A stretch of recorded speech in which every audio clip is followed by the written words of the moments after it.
Buenos dias. Good morning, everybody. Good morning. How you doing this morning, friends?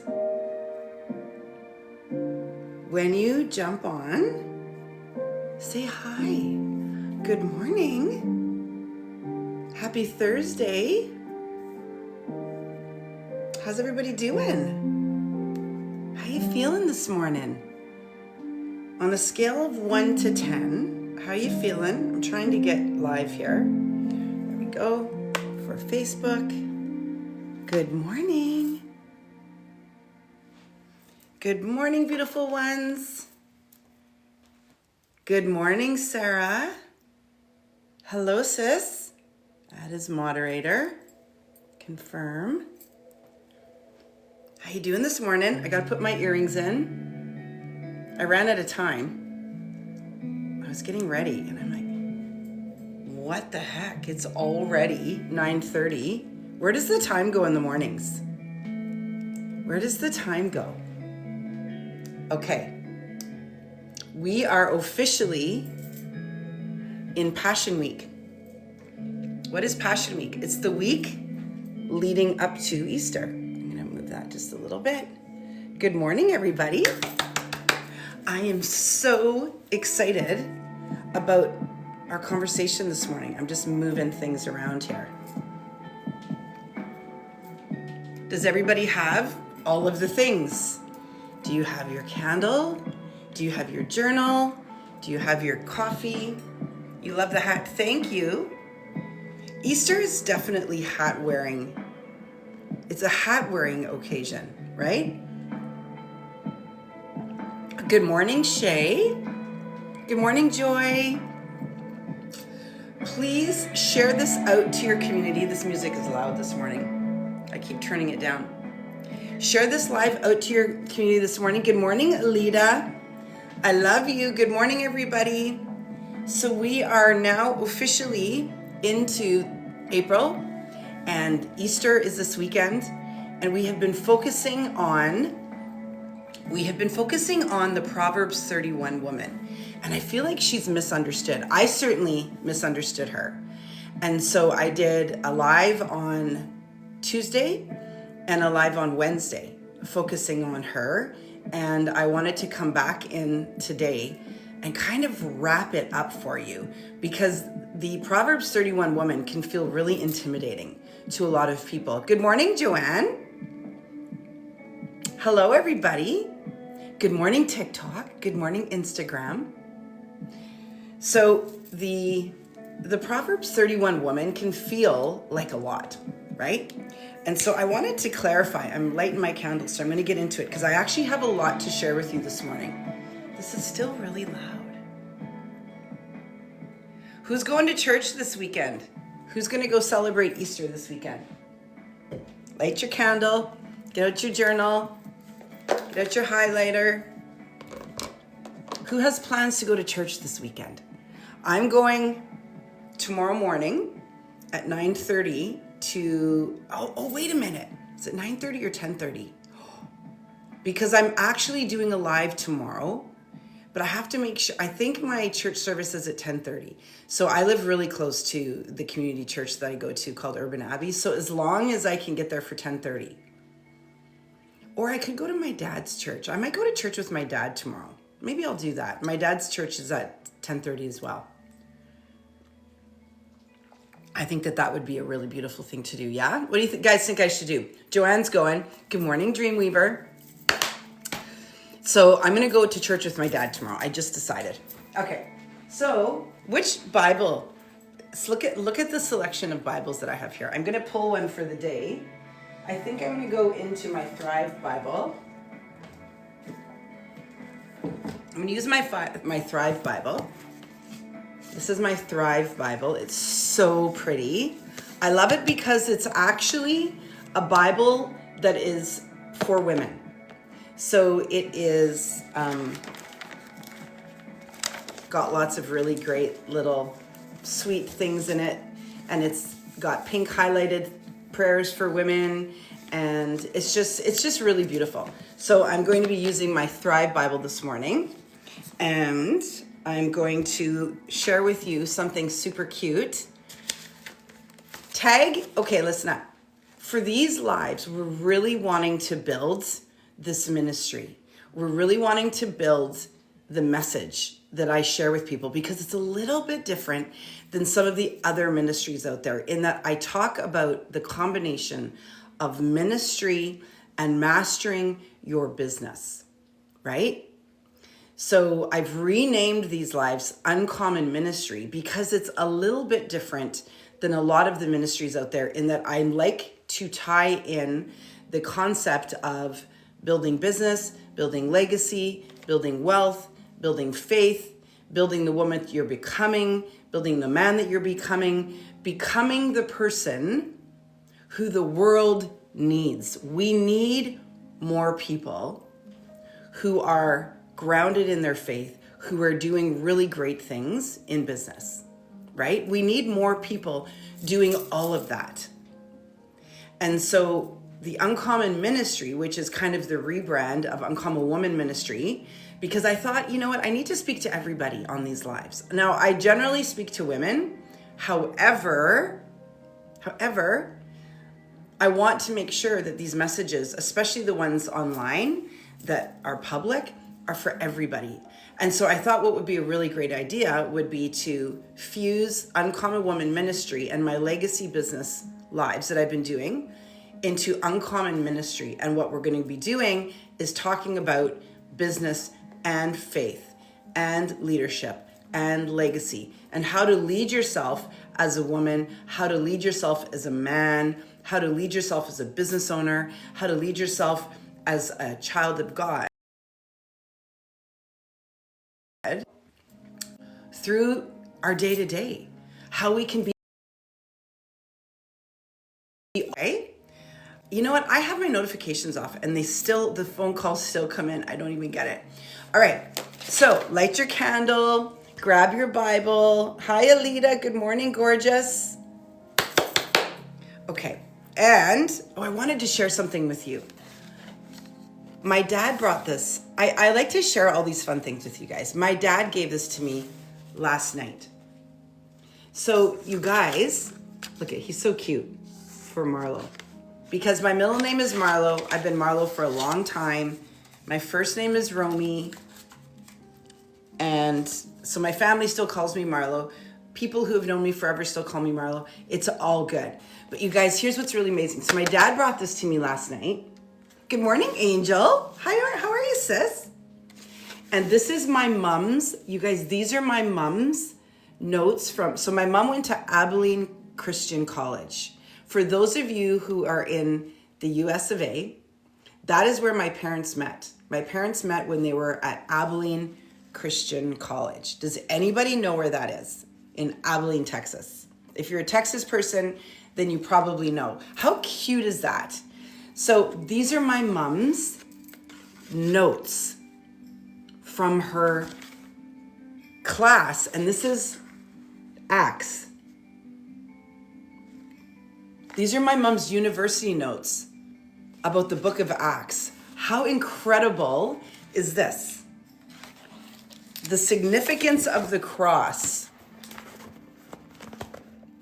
This is on my mom's. This is typed on super light paper from, you guys, 1960. The significance of the cross. These are my mom's notes. You guys, is this not amazing? Right? So I'm actually going to take a look at all of this.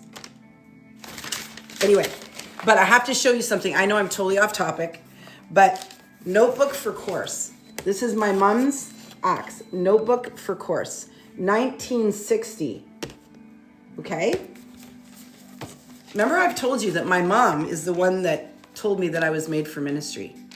Okay? Now, she got 16 out of 16. She had the most beautiful handwriting. My mom actually could have been in ministry. Like, she was really, really beautiful. But I want to show you something because my dad showed me this last night. Somewhere in one of the, oh, here it is. You guys ready for it? You're gonna love this. Okay, so my parents met at Abilene Christian College. You're gonna love this. My parents met at Abilene Christian College and they got engaged there, okay? And they got married in the chapel on campus. They were just poor. My mom was 19, my dad was 22, okay? So these are my mom's class notes, but I wanna show you something that is so precious. So when my parents met, it was instant. So really quickly, they met under the Arc de Triomphe at like, you know how my mom was part of a sorority, and you know how in the first days of school, all the sororities and all of them, they have they have days where everybody walks around and you can be interviewed for the sorority, whatever. Okay. So my mom saw my dad for the first time when he was walking down the sidewalk with his buddies, and she and her girlfriends were at their sorority Arc de Triomphe. So they had done this fake Arc de Triomphe. And my dad walked up and he stopped and they talked. And when my dad walked away, I'm not even joking, you guys. I wouldn't be doing this live pub. My dad watches all my lives, okay? And when he walked away, my mom said, I'm going to marry that man. And she did. Isn't that the most amazing story? And then they broke up. He broke up with her on Valentine's Day by accident. He didn't know it was Valentine's Day. Oops. It's a whole other story. But it's really cute because they had the most incredible love story. Okay? So she said to her girlfriends that day, I'm going to marry that man. And they got married like a year and a half later. Okay? Anyway, you guys, these are my mom's university notes. I'm going to show you something. In my mom's university notes, look at, my dad gave this to me yesterday. Look at what she wrote in the column. Gordon Oliver Ellis. Gordon Oliver Ellis. She was in Bible class and she was writing the name of the boy that she was going to marry. Gordon Oliver Ellis. That's my mom. She wrote the name of the boy that she was going to marry while she was sitting in Bible class in her notes. You guys, it doesn't matter who you are. When you're in love, right? Is that not the cutest thing ever? I just had to share all that with you. So I have all my mom's notes here, and my dad said, you can go into these. But a whole bunch of it is in shorthand. My mom used to write in shorthand.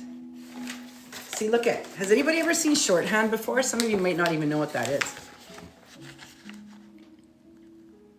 See that? It looks like a whole other language. So, but she would write in shorthand because she learned how to write shorthand. So it was a great way to take notes. Okay. Anyway, I just wanted to share that with you. Okay. We're going to move into the word. I never learned it. I think it's so crazy. Okay. So thank you everybody for being here this morning. So what I wanted to talk to you about was the Proverbs 31 woman. And the reason that I wanted to talk to you about this morning is because we've been talking about her this week. And like I said, she's misunderstood, right? I was telling my dad yesterday when he and I were together, I said, you know what? I used to think that the Proverbs 31 woman was for everybody but me. Anybody else feel that? And if you don't know what the Proverbs 31 woman is, turn to Proverbs 31.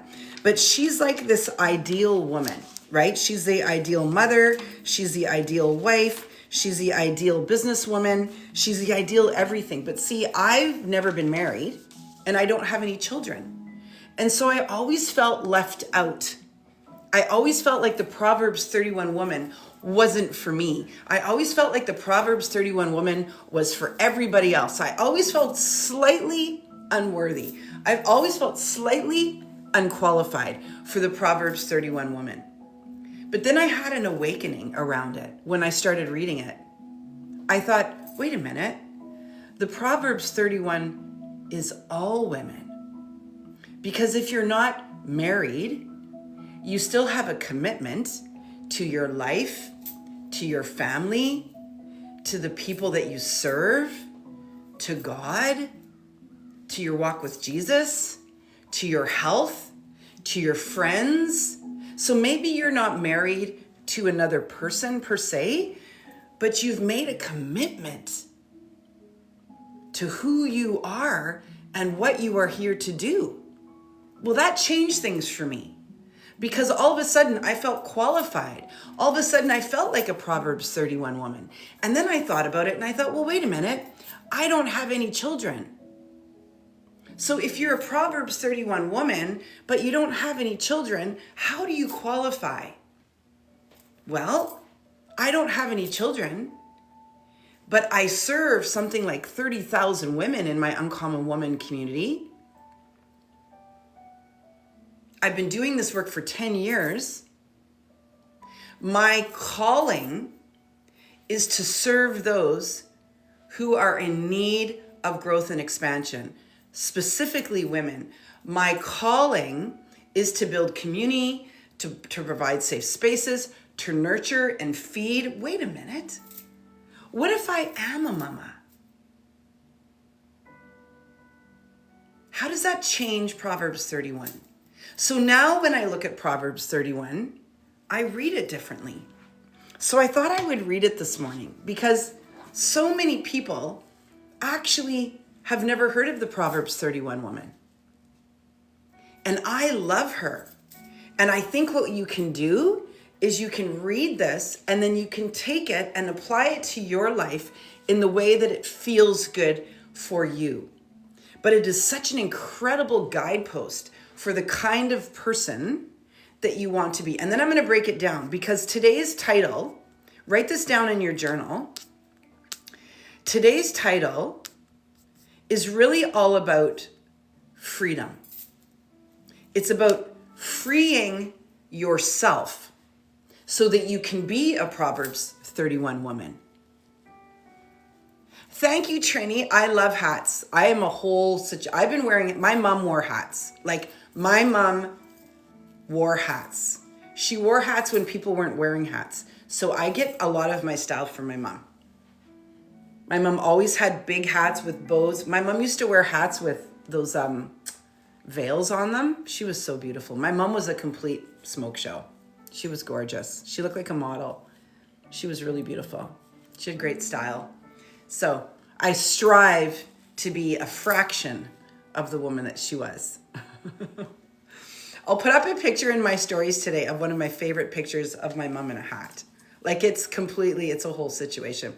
Okay, so the Proverbs 31 woman, get out your Bible if you have your Bible, and I'm going to read it for you. And just read along. It's so beautiful, okay? And I want you not to take it out of context. I mean, you have to remember that that this was written thousands of years ago. So culturally, the world was different. Socially, the world was different. The roles of women and men were different. So don't take it out of context. And this is what I used to do. I used to kind of close my mind off to the Proverbs 31 woman because it felt really conservative and slightly like constrictive for women. But now I'm able to read the Bible differently. See, here's the thing. I look at the Bible now and I read things and I think, what is the message? Instead of taking every single scripture, I look at the context of it and I think, what is the message here? What is God trying to say to me? Because when I do it that way, it makes it more digestible for me. Aw, thank you, Trini. You're such a sweetheart. Thank you, everybody on TikTok. I've seen shorthand, always curious about that. I know it looks like it's Egyptian. It looks like a whole other language. Okay, so Proverbs 31 woman.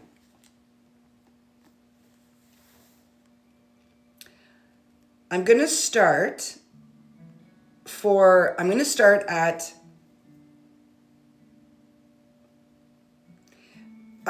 verse 10. Okay, so Proverbs 31, verse 10. Who can find a virtuous and capable wife? She is more precious than rubies. Her husband can trust her. And and she will greatly enrich his life. She brings him good, not harm, all the days of her life. She finds wool and flax and busily spins it. She's like a merchant's ship, bringing her food from afar. She gets up before dawn to prepare breakfast for her household and plan the day's work for her servant girls. She goes to inspect a field and buys it with her earnings. She plants a vineyard. She's energetic and strong, a hard worker. She makes sure her dealings are profitable. Her lamp burns late into the night. Her hands are busy spinning thread, her fingers twisting fiber. She extends a helping hand to the poor and opens her arms to the needy. She has no fear of winter, for her household, for everyone, has warm clothes. She makes her own bedspreads. She dresses in fine linen and purple gowns. Her husband is well known at the city gates, where he sits with the other civic leaders. She makes belted linen garments and sashes to sell to the merchants. She is clothed with strength and dignity, and she laughs without fear of the future. When she speaks, her words are wise, and she gives instruction with kindness. She carefully watches everything in her household and suffers nothing from laziness. Her children stand and bless her. Her husband praises her. Wait, is that it? No. There are many virtuous and capable women in the world, but you surpass them all. Charm is deceptive and beauty does not last, but a woman who fears the Lord will be greatly praised. Reward her for all she has done. Let her deeds publicly declare her praise. I love that. Okay, so that's the Proverbs 31 woman. So what we're talking about here is actually what it means to be the Proverbs 31 woman and how we can live lives, right? I'm just trying to find my notes here. We can live lives that reflect exactly what it is that we're being told. So put a heart in the comments if you feel like you have the potential to be a Proverbs 31 woman. Put a heart in the comments if you feel that you have actually made yourself a kind of life that looks like a Proverbs 31 woman. Because she's somebody who doesn't move from fear. I'm just trying to find my notes here, guys. She's somebody that doesn't move from fear, right? She moves from power. Okay, let me just find my notes here so that I don't get confused. So a few things. Number one. Wait. Okay, wait. I want to make sure I have the right notes because I have a few different versions of my notes on here. Wait. Hang with me. Okay, here we go. Found them. Okay.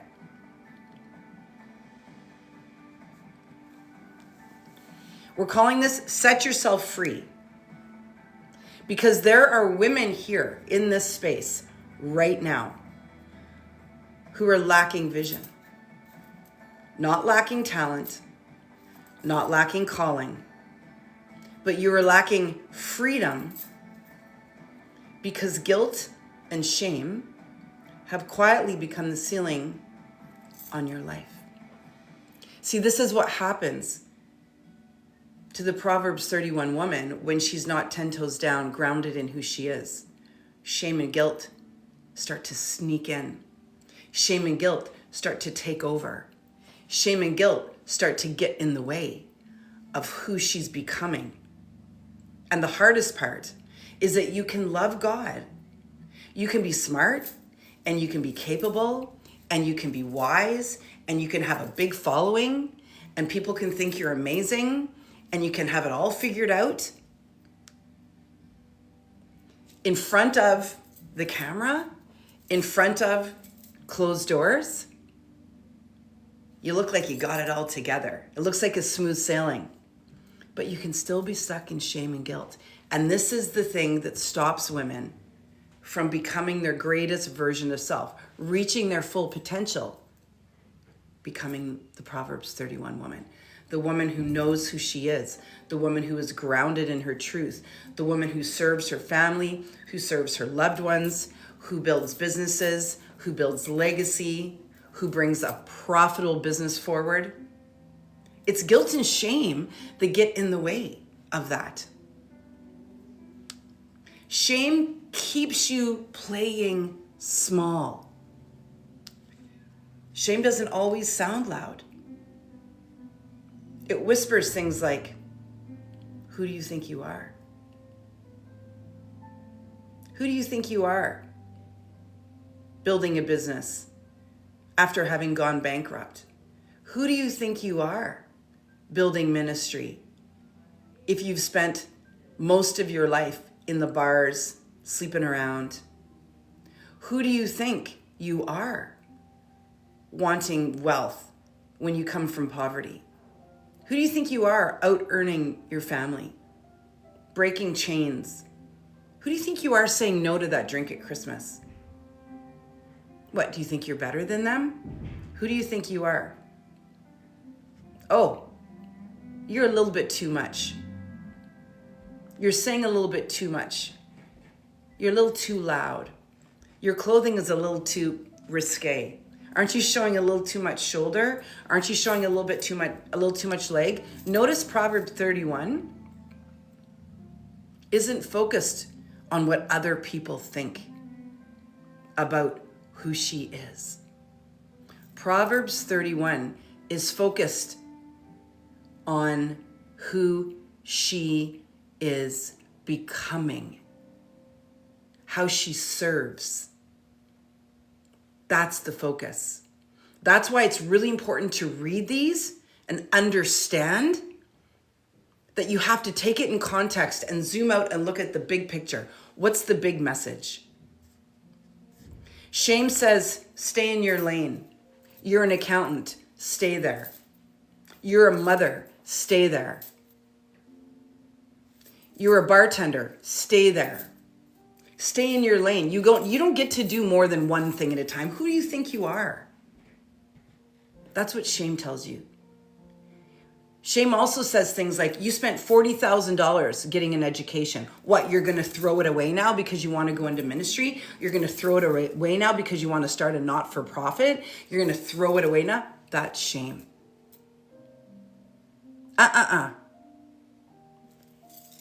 You do not. I always say, I'm not staying in my own lane. I'm taking up the whole highway, baby. We're taking up the whole highway. Shame will try to pull you back from what it is that you're actually feeling moved to do at this season in your life. So what happens? You silence your voice because you don't want to ruffle any feathers. You don't want to upset anybody. Maybe somebody paid for your education and now they're guilting you into staying and doing the thing that your education paid for, but you hate it. It's killing your soul. It doesn't serve you anymore. You see the corruption. You see the kind of people that are there. You don't have a life. You can't raise a family. You don't have any time for the people that are most important to you because you're too busy in your job. You're too busy feeling like you have to be fulfilling somebody else's dream for you. So you don't want to ruffle feathers. You don't want to upset anybody. And so you stay and you feel ashamed for wanting anything different. We're breaking that down. Sometimes it sounds like shame on you. Shame on you for saying that thing, for doing that thing. Has anybody ever had anybody say, shame on you? Put a heart in the comments if anybody has ever said to you, shame on you. Shame on you for thinking that you're more important than you are. Shame on you for exposing the family secret. Shame on you for wanting more. Shame on you for having an affair. Shame on you. And they shame you for simply being human. They shame you simply because you made some mistakes or you decided to speak the truth. Either way, whether they're shaming you because of the mistakes you made or they're shaming you because of the truth that you've told, that is not yours to carry, baby. That is theirs. But they will use shame to hold you back. They will use shame to keep you quiet. They will use shame to keep you down from being great. But you're not supposed to be small. God doesn't mess around with you. You are built beautiful. And that beauty is not meant to be hiding behind closed doors. That beauty is meant to be out there for everybody else to celebrate and see. Your silence will keep you small. It will delay your decisions. Shame will cause you to procrastinate. It will cause you to second guess your calling. Anybody here ever second guess their calling? I have. When I started feeling moved to start ministry, which was not very long ago, I started second guessing it. Wait a minute. I'm not qualified. Wait a minute. I'm not perfect. Wait a minute. I don't know the books of the Bible inside out, upside down. Wait a minute. Behind closed doors, my life has been imperfect. What does that mean? What does that mean for me? It was that shame that caused me to question whether I should move forward in ministry or not. Thank goodness that I have people around me who lifted me and said, no. If it's on your heart, it's for your heart. If you feel ready, if you're feeling moved, move. If you're feeling inspired, get up and go do it. Initiate. Don't sit around and allow the shame and the fear to determine whether you're going to do the thing that you're being called to do right now. Because if you're being called, it means that you're divinely guided. You don't have to worry about doing this on your own. You might feel like you're doing it on your own, but you're not. I feel that to the tippy of my toes. Shame will make a powerful woman live a half-lived life. You're here to live fully and completely. We all know, we've all heard it, that when people are on their deathbed, they don't talk about how grateful they are that they didn't do the things that they were called to do. They often say things like, I wish I had taken the trip. I wish I had taken the risk. I wish I had left the crappy marriage and married the person I loved all my life. I wish that I had done more. I wish I had focused less on things and more on experiences. I wish that I could go back and do it again, because if I could, I would do things differently. There are people who talk like that because they made the mistake of allowing shame and guilt and fear to determine their destiny. You're not going to do that. You're not going to make the same mistake that they made because you're different. Because you're here right now. You are here now because there's a reason for you to be here now. You know that I'm speaking into you. You know that something that I'm saying is landing on your heart. You know. Number 2, guilt keeps you stuck in the past. Guilt says things like, you should have done better. You messed that up. You missed your moment. Anybody ever felt like they missed their moment? Anybody here feel too old? Put a heart in the comments. If anybody here feels like you've missed your opportunity because you're too old. I should have done that 20 years ago. I should have done that before I had kids. I should have done that when I had the opportunity. I should have done that when I had better health. I should have done that, and then I coulda, woulda, shoulda. This is huge. I hear this all the time. It's a lie from the pit of hell. I'm 56. You guys, I'm gonna be 57 in 2 months. I'm almost 3 years from 60. And I am just now, I feel like I'm just starting. I'm just a baby in ministry. I've got so much other stuff going on that I don't feel like I'm a baby in. But my mom was telling me a decade ago that she thought I was built for ministry. She's like, you would just be so good at it. It's in your blood. She would say, what you're doing is already ministry. You would be so great at ministry. That was like a decade ago. And just now I'm getting started. Just now. I remember about, I don't know, it would have been the summer before my mom died. So it was the summer my mom died. So it was May, June, July of 2024. And I was part of a Bible study. And nobody knew that I was part of a Bible study. I wasn't proclaiming it from the rooftops. I just would walk down to the church community that I go to every Friday at 10 a.m. and I would sit through Bible study. Well, then what happened was the woman who was leading it went on vacation. And she said, I need somebody to take over the Bible study. You guys, this is how it started. And I was sitting there like this. And there were a whole bunch of women in the room. I think there were about 7 or 8 of us. We would sit in circle and they all looked at me and said, Romy, why don't you lead it? And I'm like, I don't have time to lead it.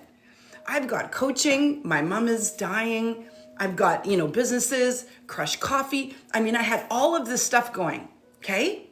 And I'm sitting there like this. And you guys, I did not want to do it. I had no desire to do ministry. I had no desire to take this leap. I had no desire to stand on the rooftops and talk about Jesus. Are you kidding me? I had built up a community of people, most of whom I felt were not God's kids. And I was like, my whole business would crash and I just don't have time for it. Well, guess who was leading the Bible study the following Friday? And then the Friday after that. And then the Friday after that. And then the Friday after that. And then I finally said to my mom, you want to come to my Bible study? And she said, sweetheart, I would love to. I think she was waiting for me to invite her. I think she didn't want to stress me out, So my mom came to my Bible study. And she would sit there. And she was so wise. She knew the Bible inside out, upside down. And she would just sit there. She was so proud. And I remember one time she couldn't be there and we were having a discussion about something and we called her on my cell phone and we set the cell phone down on the table and we all took wise advice. A room full of women said, let's call Nora. And we took wise advice from her. And she answered the question for us. It was so beautiful. I'll never forget. Whew. You're not too old. It's not too late. Just follow the calling on your heart and you will be fully supported. I promise you. You have not missed your moment. You're just getting started. You're the wisest you've ever been. You're the most beautiful that you've ever been. You've lived more than you've ever lived. You have stories to share and lessons to teach other people. I promise you. Thank you for all the hearts, everybody. Instead of building forward, you keep looking backward. You're overplaying, you're overanalyzing, you're hesitating, you're questioning. You cannot build a legacy while you're looking back. Your legacy is in your future, not your past. Jesus did not keep, as he was carrying that cross, he did not keep looking back saying, I wonder if I can turn around and go back the other way and anybody will notice. He never turned around and said, I want to talk about all of the people that I healed. Can we just talk for a minute about all the good stuff that I've done? Can we just set this down? Everybody stop. And I just want to talk about what a good man I've been. And now I have saved people's children. And now I have lifted people up from the dead. And how I have walked for miles just to speak to small groups of people. And now you are putting me on a cross. And not only that, I have to carry it. Let's talk about what I did before. He's not doing that. He didn't do that.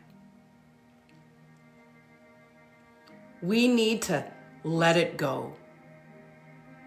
It doesn't matter who you used to be.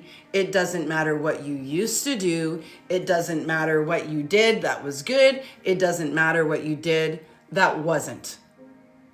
You know what matters right now is what is in front of you. And the person you are becoming who's going to carry it. Focus on her because she will blow your mind. But the person that you've been probably won't blow your mind. Even though she's done great things, would you go back and go through everything that you've been through? Or would you rather use the wisdom and knowledge and the experience that you have now to make the decisions in your life moving forward? You cannot move forward while emotionally living in a moment God already redeemed. It is over. It has been done. You've been forgiven. It's been forgotten. Do you really want to go back and pull it forward and show it to everybody? And stay back there when there is so much work to be done in the forward. Shame distorts your identity. Number 3, the Proverbs 31 woman knew who she was. But shame does this. It disconnects you from your identity. So see, what I'm talking about this morning is you can't be the Proverbs 31 woman and be stuck in guilt and shame. You have to decide to set it down. If you are somebody who's like, oh, I feel guilty, you know what? You're not the Proverbs 31 woman. If you're like, oh, I feel so shameful about that, you're not the Proverbs 31 woman. Stop saying that. You are not. Thank you, Andrew CO7. I like it too. Stop saying, I feel guilty, because you probably don't. You probably just want to say that in case somebody's listening. But if you do feel guilty, why? Go check yourself. Because if it's something that you're supposed to be doing, if it's something that you know is right, why would you feel any guilt about it? What, because you're leaving people behind who don't deserve to be in your circle anymore? Because you're leaving situations that are toxic? Do you actually feel guilty about that? Or is it just uncomfortable? Let's not distort the truth. Discomfort and guilt are two different things. Do not confuse them. Because guilt pulls you down. Discomfort is growth. There's a difference. Right? Instead of saying, I am called, capable, and chosen, we start saying things like, I'm too much, I'm not enough, I'm disqualified, I'm unworthy. And when identity is distorted, decisions become weak. When identity is distorted, we delay our decisions. Because we question who we are. We question our identity. For example, Angel just did a huge conference. If she was to constantly look back and question all of the things that she's ever done, all of the things that she's ever said, all of the mistakes that she's ever made, all of the people that she's let down, all of the times people have let her down, do you think that she would be able to run an event that has like 100, 200 people in the seats? No. You have to allow your past to be your past. You can't let shame and guilt distort your identity, because your old identity will get in the way of who you are becoming. You have to take her off. You have to remove the armor. You have to strip it down, and you have to say, who am I really? Who did God really make me to be? Because I am not all of the people that I used to be, and I am not all of the people that everybody thinks I am. I know who I am. God knows who I am, and that's all that matters. Stop saying you're guilty. Stop saying I am fill in the blank. I'm too much. I'm too loud. I'm a little this. I'm a little that. I'm a little ditzy at times. Stop it. Stop distorting your identity to make other people giggle or to feel comfortable in the room. If you have to dumb down your identity, you're not in the right room. Period. You will never build a strong life from a broken identity, because your identity is your foundation. So you can't build a house on a broken foundation. So stop taking a sledgehammer to your foundation. Do you realize that we do this to ourselves and then we blame everybody else? How many times have you put yourself down in the last 24, 48 hours? How many times have you looked in the mirror in the last 24, 48 hours and said, you're fat, you haven't been keeping your promises, you're stupid, you're unworthy, you're not as good as everybody else? Look at you. Who are you trying to be? What are you trying to be? How many of you have said something like that to yourself in the last 24 hours? These people don't like me. I don't matter. I don't fit in. I have no friends. I'm making a mistake by opening my mouth because I'm losing people. Stop saying things. Stop opening your mouth. You shouldn't have said that. That's stupid. How many of you have said something like that in the last 24 to 48 hours? And you've actually taken a freaking sledgehammer and you are slamming the foundation of who you are. And then you turn around and you try to build something great and you're like, I don't know why this is so hard.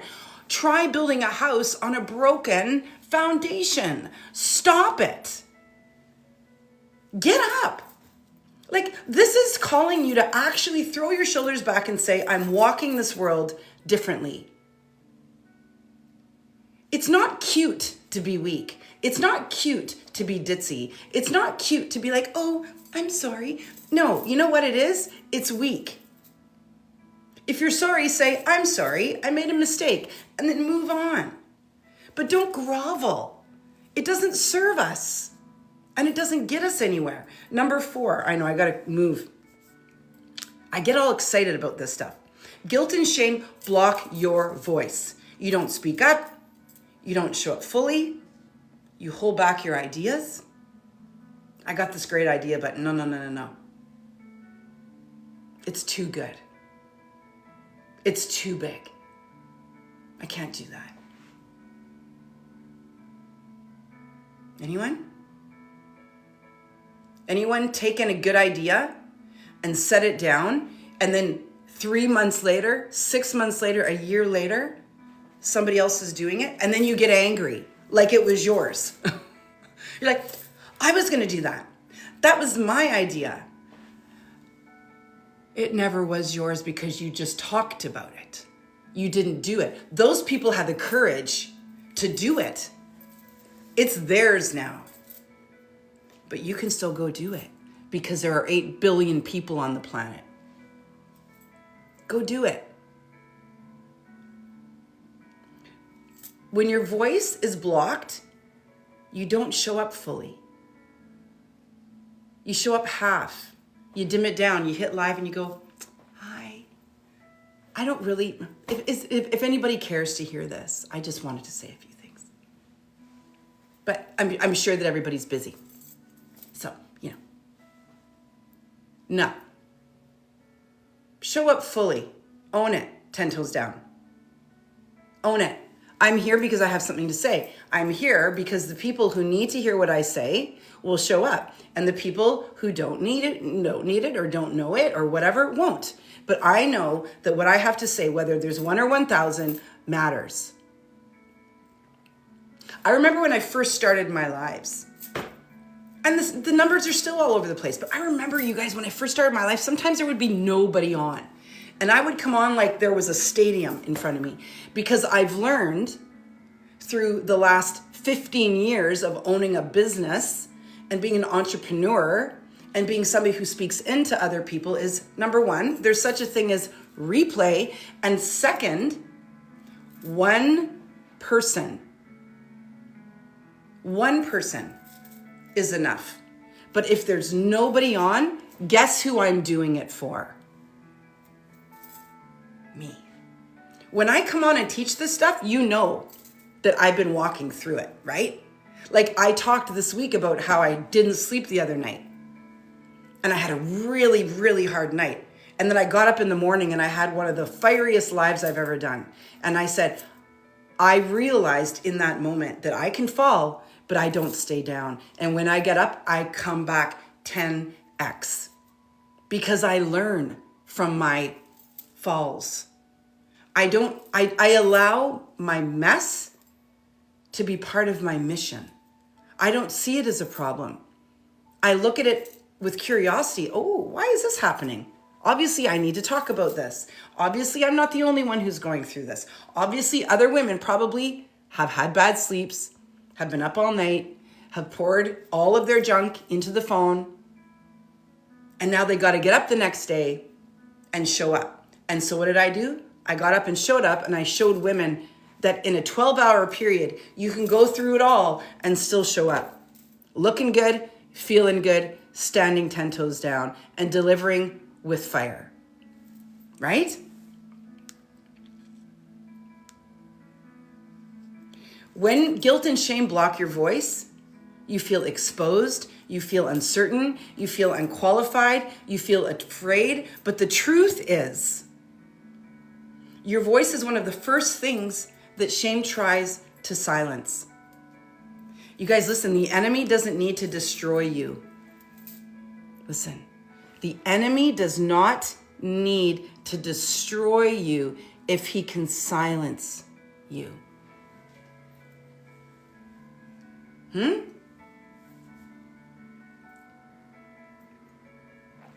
He just walks by and goes, oh, got her shut down.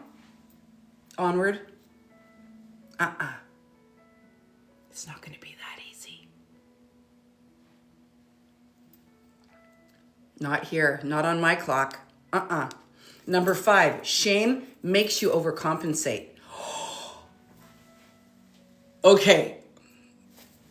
Hands up if you have ever felt shame about anything, and so you over-delivered, over-loved, over-messaged, over-explained, over-gave, overworked to make up for it. And you know that it's coming from shame. You know that you're over whatever. You guys, this is so huge. Come on. This one, I've never actually heard anybody talk about this. When you feel ashamed, you go over. Oh, don't worry about it. I'll do it for free. You send 1,000 texts. Hi, how are you doing? Oh, what are you doing? And then you wait and they don't answer. And then you send another one. And then you're like, oh, I've got that. And you're so beautiful and you're so amazing. And the shame brings up all of this unworthiness that comes into people pleasing, and then we barf it out and we love bomb people. Nobody talks about this, but it's a thing. Stop it. Hold your ground. Don't grovel. And of course, people are like, what is going on? And they see it as see from the other side. You have to understand, from the other side, they see it as groveling and weakness. Think about it. When people do that to you, you're not stupid. You know what's going on. Don't do it. Forgive yourself, give it up to God and move on, but do not grovel. If you need to apologize for something, you can say, hey, I'm really sorry about what I did. I love you. I hope you have a great day. Boom. That's it. But the over everything is weak. It's not strong. It's not smart. It's not a strategy. In fact, it's manipulative. And then people who are really smart will take advantage of it. So be careful what you set yourself up for. Because if somebody, especially in romantic relationships or friendships with people who see that, they'll go, oh, I've got her right now. And they will manipulate you. Do not put yourself in a situation where you are manipulated because you feel shame. Do you see how women, this happens with women, we get ourselves into these situations because we're not confident. I build confidence with women. It's one of the things I do with my clients. And it's one of the things I'm doing in my ministry. Uncommon Woman Global Ministry right now, we're working on testimonies. Why? Because I want women to be able to step forward and talk about their journey with Jesus with confidence. I don't want them to set themselves up for people who come in and go, oh, what that? And oh my God, because I will give them a script that they can use, that they can say, that's my story. That's it. They don't have to explain. They don't have to grovel. There's no shame. There's only power in their stories. And I help them build that because I want more women to step forward and talk about their journey with Jesus. Hello. We try to earn love when we're ashamed. We try to prove that we are smart or worthy or that we belong, but it's exhausting. And it's rooted in fear, not identity. We're going to go a few minutes over today. So if you have to go, I'm sorry. I'm trying to move through it. The Proverbs 31 woman was productive, but she wasn't performing for approval. She was rooted in her faith. She was not rooted in fear. You guys, the Proverbs 31 woman is a whole situation. She was not fearful. She was faithful. And Jesus says, the Bible says, have faith. It is the first thing that we are to do as children of God. Have faith and accept Jesus as our Christ and the Son of God and our Savior. Those two things. Everything else doesn't matter. Freedom is the gateway to legacy. You can't be a Proverbs 31 woman and not be free. You'll see if you go back and read it, she was free. She was confident. She was strong. She was faithful. She was profitable. She was smart. She was a businesswoman. She was a homemaker. She was a wife. She was a friend. She was a mother. She was everything. And she did it all with the same energy. She wasn't like this. She wasn't like, oh, I'm a terrible wife, but I'm an awesome businesswoman. No, she was strong and steady. Her foundation was solid, safe, solid, secure. You cannot build freely while carrying shame secretly, sister. The Proverbs 31 woman moved freely. She spoke freely. She built freely because she was not internally bound. A bound woman will barely survive, but a free woman will build. You are not disqualified. You are not behind. You are not too much. You are not enough. You are a woman who is being invited into freedom. I'm inviting you today into freedom. Ask yourself, where have I been holding on to guilt? Where has shame made me smaller? What would I do if I felt fully free? Put it in the comments. What would you do if you felt fully free? For me, it was ministry. I knew that if there was nothing, there was no fear, there was no identity, fear of losing my identity. If I knew that if I was fully supported, I knew that if I had all the right people and the resources around me, that I would do ministry. It was ministry for me. What is it for you? The Proverbs 31 woman builds freedom, not shame. Okay, ready for it? She is clothed with strength and dignity. She can laugh at the days to come. Proverbs 31, verse 25. The Proverbs 31 woman is often admired for what she does, but her true power is found in how she lives internally. She moves with clarity, she moves with confidence, and she moves with conviction. Not because her life is perfect, but because her identity is settled. When you read her story, you don't sense hesitation or self-doubt. You don't feel the weight of guilt or the shadow of shame influencing her decisions. Instead, you see a woman who is free to build, free to lead, and free to expand without apology. This kind of freedom is not accidental. It is foundational. A woman bound by shame cannot move like this. She considers a field and buys it. Out of her earnings, she plants a vineyard. Proverbs 31:16.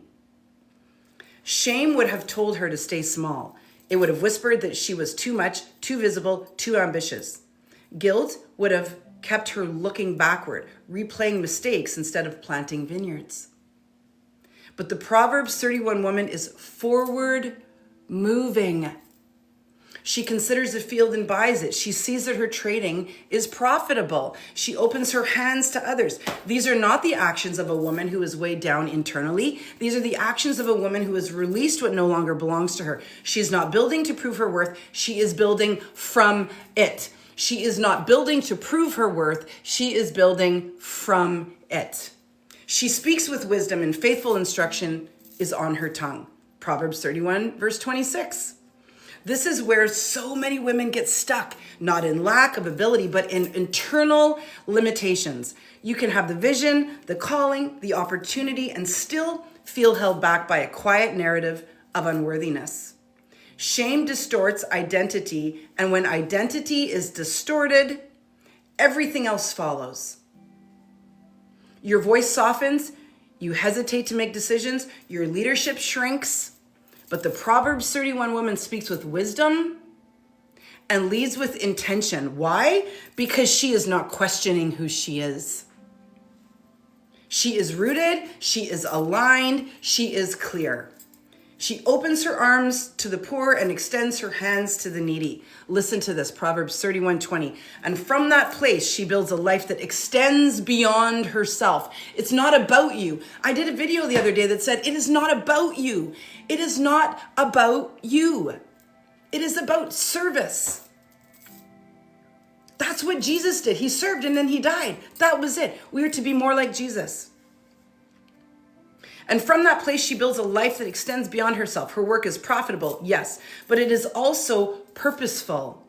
She creates, she provides, she gives. This is the rhythm of a legacy woman. Not survival, not striving, but impact, rooted in identity. And identity rooted in truth leaves no room for shame to lead. Share this out to your community. People need to hear this. Freedom becomes the soil and everything she builds grows from it. You must be free. You have to free yourself. It is up to you. Nobody's going to hold your hand. Nobody is coming to save you. God is there for you, but you have to ask. He doesn't just give and throw jello at the wall and hope that you'll actually listen. She watches over the affairs of her household and does not eat the bread of idleness. This is the last one. This is so good. Proverbs 31:27. The invitation here, this is an invitation before we go. This is Passion Week. This is Holy Week. This is an invitation to set yourself free because he died for our sins on the cross in a terrible, horrifying death so that we could be free. But yet so many of us are not free. Proverbs 31:27, the invitation is to release what is not yours to carry. Jesus is carrying it. He's got it. He's got our shame. He's got our guilt. He's got our anguish. He's got our fear. He's got all of it. Let him carry it. It was his J-O-B. It's a gift. It's our gift. I know it's hard for us to understand, but it's true. Guilt has an expiration date. Shame was never your assignment. If you were called to build, listen, if you were called to build, whether it's a business, a community, a message, a family, a movement, you cannot do it while shrinking, or playing small. Your mission is to move. And freedom, my sweet loves, is your foundation. I did it in an hour or less. You know what? This is the first time TikTok's never sent me a message that said, hurry up and finish. How you guys doing? Listen, Uncommon Woman Global Ministry. We have a call tonight. And our call tonight, we're going to be talking about the journey of Jesus to the cross. It's a 3-step journey. Get in the room. It's going to be so beautiful. Go to romymarlowe.com to join. We meet the second Thursday of every month. No, we meet the first and the third Thursday. And then the last Thursday of the month is the God Girl guest call, where people are brought in who are not part of the community to give it a shot and see what we're about. And you guys, Legacy Business Masterclass. This is the Proverbs 31 Woman Masterclass. In fact, I might even change the name of it next time I lead it, because Legacy Business Masterclass is a 6-step journey to building your legacy business. But you're coming in with Proverbs 31 energy. And let me tell you, the women who come in are going to be spit out of this masterclass completely transformed. I have been doing these masterclasses and running these programs for a decade, and they are transformative. And women who step into them are activated to move. And movement is your mission. We're learning right here that the Proverbs 31 woman doesn't just throw jello at the wall. She doesn't just have a hobby. She is somebody who builds a business on a strong foundation because she knows who she is. She knows her identity. She understands her calling, and she moves. We start on Monday. What I'm doing is sending everybody homework on Monday, and it's like an assessment. It's really powerful, and a timeline so that you understand why you're being called to do what you're doing. And if you don't know what your calling is, by the time you do this activity, you'll know.